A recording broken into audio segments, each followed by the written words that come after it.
From the very beginning, family has been at the heart of God's plan.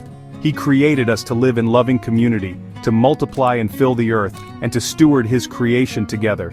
Each family is designed to be a powerful force for good, a beacon of light in a dark world. We are called to build legacies that honor God and impact generations to come. This divine purpose requires unity, wisdom, and a deep understanding of our roles as husbands and wives. Families are the building blocks of society. When families thrive, communities prosper. When families are broken, the effects ripple outward, bringing pain and dysfunction. This is why it is crucial to understand the forces that seek to undermine the family unit. We must be vigilant in guarding our hearts and homes against destructive influences. The enemy of our souls knows the power of a godly family. He will stop at nothing to sow discord and division within our homes. He uses deception, temptation, and fear to weaken our relationships and hinder our God-given potential. But we are not powerless against his schemes. With God's help, we can break free from unhealthy patterns and build families that reflect His love and purpose. This is a call to action for every husband and wife. Let us examine our hearts and our homes. Let us uproot any trace of the enemy's influence and embrace God's design for our families. The world is waiting to see the power of unity and love that can only be found in a family surrendered to God. The spirit of Herod, a ruler driven by fear and insecurity, can cast a long shadow over families. Husbands and fathers operating under this influence often resort to control, intimidation, and dominance to maintain a sense of power. They may rule their homes with an iron fist, demanding unquestioning obedience and suppressing any form of challenge or dissent. This fear-based leadership creates an atmosphere of tension and fear. Children raised in such an environment may struggle to develop their own voices and identities. They may learn to suppress their emotions and opinions, fearing reprisal or rejection. Wives may feel stifled and unheard, their contributions devalued and their spirits crushed. The impact of Herod's spirit extends beyond emotional well-being. Financial decisions, a critical aspect of family life, can become another battleground. Husbands operating from a place of fear may hoard resources, micromanage every expense, and refuse to involve their wives in financial planning. This lack of trust and collaboration can lead to resentment, conflict, and financial instability. True leadership, the kind that God calls men to embody, is rooted in love, not fear. It seeks to empower, not control. It values collaboration and invites open communication. Husbands who lead with love create homes where their wives feel safe, respected, and cherished. Their children flourish in an atmosphere of grace and encouragement, free to discover their gifts and pursue their passions. Just as the spirit of Herod can poison male leadership, the spirit of Jezebel seeks to corrupt the hearts of women. Jezebel, infamous for her manipulative tactics and lust for power, represents a dangerous distortion of feminine strength. Wives operating under this influence may resort to seduction, emotional manipulation, or passive aggression to control their husbands and get their way. This seductive spirit can be subtle and insidious. It whispers lies about a woman's worth being tied to her ability to control and manipulate. It encourages comparison, jealousy, and a constant need for validation. Wives under Jezebel's sway may use tears, guilt trips, or the withholding of affection to get what they want, creating a cycle of dysfunction and resentment in the marriage. The spirit of Jezebel can also manifest in a woman's relationship with her children. She may use manipulation to pit them against their father or against each other. She may overindulge them materially while neglecting their emotional and spiritual needs. This creates a distorted view of love and relationships, hindering their ability to form healthy attachments and navigate the world with confidence. God's design for women is one of strength, wisdom, and nurturing love. Wives are called to be helpmates to their husbands, partners in purpose who support and encourage their leadership. They are to be mothers who raise their children with love and discipline, instilling in them a strong moral compass and a passion for God. When fear-based leadership and manipulative seduction take root in a family, the impact on resource planning and wealth creation can be devastating. Trust, the foundation of any healthy relationship, is eroded. Communication breaks down, replaced by suspicion, resentment, and hidden agendas. Financial decisions, instead of being made with wisdom and mutual respect, become a source of conflict and power struggles. Husbands may withhold financial information or make unilateral decisions, leaving their wives feeling powerless and disrespected. Wives, in turn, may resort to covert spending or emotional manipulation to meet their needs, perpetuating a cycle of distrust and financial instability. This lack of unity creates an environment of scarcity and fear. Instead of working together to build a legacy of abundance, couples find themselves trapped in a cycle of debt, arguments, and missed opportunities. The dreams and goals they once shared gather dust, overshadowed by the weight of financial burden and relational strain. The enemy delights in this chaos. He knows that financial stress can put immense pressure on a marriage, making couples vulnerable to temptation, bitterness, and ultimately separation. He uses the allure of material possessions to distract us from what truly matters, our relationship with God and with each other.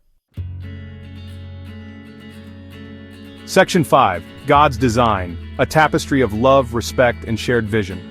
God's blueprint for families is vastly different from the distorted images presented by the world. He calls husbands to be servant leaders, laying down their lives for their wives as Christ loved the church. This means leading with love, humility, and a willingness to listen and understand. It means valuing their wives' opinions, seeking their input in decision-making, and cherishing them as precious partners in life's journey. Wives are called to be responders to their husband's leadership, not out of obligation or fear, but out of love and respect.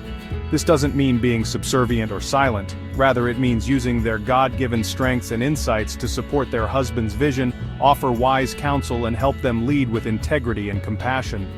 When husbands and wives embrace God's design, something beautiful happens. A tapestry of love, respect, and shared vision begins to emerge. Trust is established, communication flows freely, and financial decisions are made with wisdom and mutual agreement.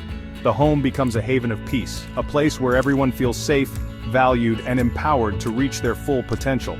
This unity of purpose extends to resource planning and wealth creation. Couples who operate in harmony with God's principles are better equipped to manage their finances wisely, save for the future, and be generous with their resources. They understand that wealth is not an end in itself, but a tool to be used for God's glory and the blessing of others. Section 6. Breaking the chains, repentance, and the path to restoration. The first step towards breaking free from the grip of Herod and Jezebel is acknowledging their presence in our lives. This requires honesty, humility, and a willingness to face uncomfortable truths about ourselves and our relationships. We must be willing to ask God to search our hearts, expose any hidden areas of pride, control, or manipulation, and lead us into the fullness of His truth. Repentance is not merely feeling sorry for our actions, it's a turning away from destructive patterns and a turning towards God's way. It's a decision to surrender our desire for control, to lay down our weapons of manipulation, and to embrace the freedom that comes from living in alignment with God's will. For husbands, repentance may mean asking forgiveness for being domineering, controlling, or emotionally distant. It may mean actively listening to their wives' perspectives, valuing their contributions, and creating a safe space for them to express their thoughts and feelings without fear of judgment or reprisal. For wives, repentance may mean asking forgiveness for being manipulative, critical, or disrespectful toward their husbands. It may mean surrendering their need to control, trusting their husband's leadership, and finding healthy ways to communicate their needs and desires. Section 7. Recalibrating for success. Practical steps for financial harmony. Once we have taken the crucial step of repentance, we can begin the process of recalibrating our families for success. This involves establishing new patterns of communication, setting healthy boundaries, and developing a shared vision for our finances that aligns with God's principles. Open and honest communication is paramount. Couples need to create a safe space to discuss their financial goals, fears, and aspirations. This may involve scheduling regular money dates where they can review their budget, discuss upcoming expenses, and make joint decisions about how to best manage their resources. Seeking professional guidance from a financial advisor or counselor can also be invaluable. A neutral third party can provide objective advice, help couples develop a realistic budget, and offer strategies for debt reduction, saving, and investing. Remember, financial harmony is not about achieving a specific income level or accumulating vast wealth. It's about stewardship, contentment, and using our resources wisely to honor God and bless others. It's about creating a legacy of generosity, compassion, and financial stability for generations to come.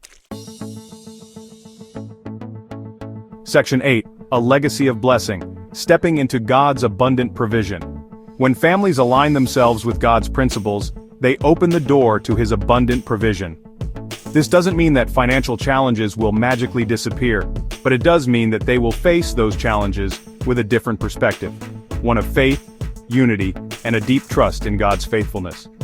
As we honor God with our finances, tithing faithfully, giving generously, and managing our resources with wisdom, He promises to bless the work of our hands.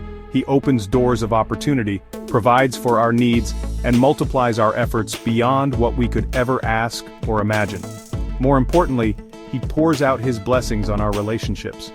As we surrender our desire for control and embrace His design for marriage and family, He heals brokenness, restores trust, and rekindles the flame of love. Our homes become havens of peace, joy, and overflowing abundance, not just financially but emotionally and spiritually as well.